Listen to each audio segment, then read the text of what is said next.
रासायनिक अभिक्रिया का क्रिया विधि। तो रासायनिक अभिक्रिया के क्रिया विधि में क्या होता है, तो बोलना कि रासायनिक अभिक्रिया के क्रिया विधि में क्या होता है सर, इसमें क्या होता है कि अभिकारक में उपस्थित अणु और परमाणुओं के बीच पुराने बंधन टूटते हैं और प्रतिफल में नया बंधन से जुड़ जाता है, ठीक, नया सॉलिड कर देता है, ठीक, हाइड्रोजन, और जल बना लेता है, कुछ बना लेता है, जल बना लेता है, ठीक है। इस तरह से रासायनिक अभिक्रिया का क्रिया विधि संपन्न होता है।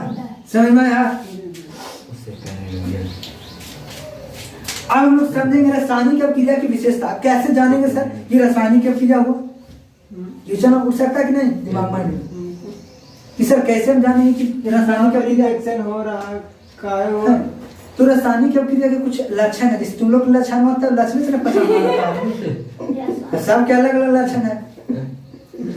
जैसे इसका लक्षण क्या है, ये शाम 6:30 बजे क्लास है, 7 बजे दौड़ा पहले बोलते नहीं जान मुझ क्या होता है इसी हो। तुम लोग का लक्षण क्या है, तुम लोग का लक्षण है कि तुम लोग पढ़ाई 5 मिनट पहले आ जाता है, सब के अलग अलग लक्षण है। तो उसी तरह से पहले आ जाते तो बोले थे कितना पहले खाया आ जाती है। अरे इसी का ठीक है कि परफेक्ट टाइम पर आते हैं। तो उसी तरह से रासायनिक अभिक्रिया समझो, उसी तरह से रासायनिक अभिक्रिया की विशेषता कैसे आइडेंटिफाई, कैसे पहचान करेंगे कि कोई भी रासायनिक अभिक्रिया हुआ कि नहीं हुआ।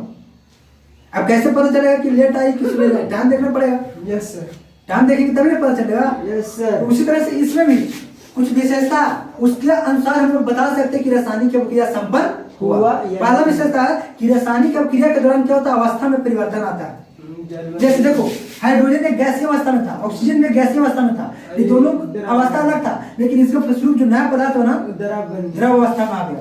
तो इसमें अवस्था में परिवर्तन आया कि नहीं, हम कह सकते हैं कि यहाँ पे रासायनिक अभिक्रिया संपन्न हुआ है। और भी विशेषता कि रासायनिक अभिक्रिया में अवस्था में तो परिवर्तन होता ही है, रंग में भी परिवर्तन आता है, ठीक है ना। रासायनिक अभिक्रिया में गैस उत्पन्न होता है, ठीक है ना।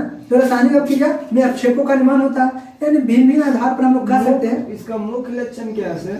5-6 लक्षण लिखवाएंगे अभी, ठीक ना। जस्ट पहला रासायनिक अभिक्रिया का लक्षण है कि रासायनिक अभिक्रिया में अवस्था में परिवर्तन आता है, रंग में परिवर्तन आता है, ताप में परिवर्तन आता है, अवक्षेप का निर्माण होता है। ठीक है, अवक्षेप बताएंगे, ठोस दही की तरह एकदम